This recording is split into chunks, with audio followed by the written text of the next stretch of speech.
I have the spookiest hospice story you will ever hear. It's pretty woo-woo. If you like that kind of thing, you're gonna love this one. This happened at a hospice care center. We had two patients whose rooms were kind of kitty corner and adjacent from each other. In the first room was a man who was dying of cirrhosis of the liver.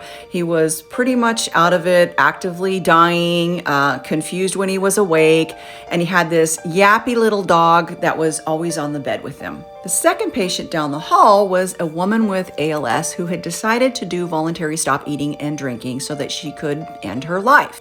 This lady had been with us for a long time, and she had heard that we did an honorary toast with the family members of the person after they died with non-alcoholic, sparkling cider.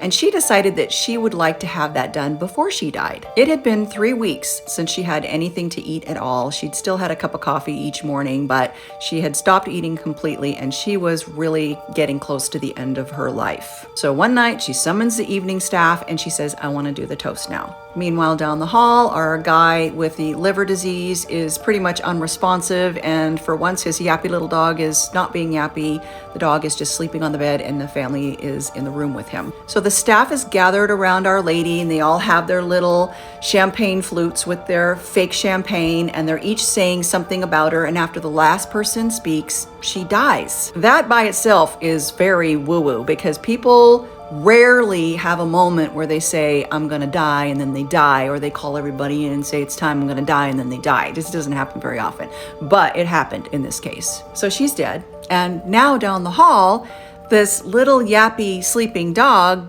wakes up and starts yapping at the door. And the guy, who's been mostly unresponsive, sits up in the bed, looks at the door, and says, "Who are you?" "Oh, okay," and then lays back down and is unresponsive again. And the family says, "There's no one at the door." So we're all pretty convinced that Our Lady's spirit was walking past his room. True story, I shit you not.